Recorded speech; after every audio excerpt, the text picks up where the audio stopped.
Here's the new setup. We got the tweezers. We got I don't know what this thing actually is. It's from, you know what. I can't say it because I'm going to get copyright strikes. We don't want those.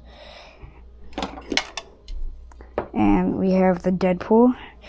Pretty new setup. We got the camera attachments for Christmas. We got this 3D printer kit. It's really crazy. Yo, guys, check this out. It's so cool. We have literally every 3D printer attachment imaginable. It's crazy. You can probably tell I'm wearing a Snuggie right now. The cozy pajama things.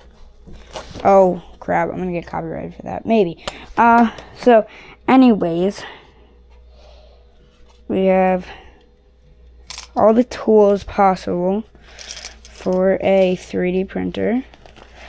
Not going to say which one I have because it's going to get me copyrighted. But, yeah, we got all these tools. I got more stuff for Christmas, of course, but here's just the stuff you guys might be interested in. But, yeah, Merry late Christmas, guys. Bye.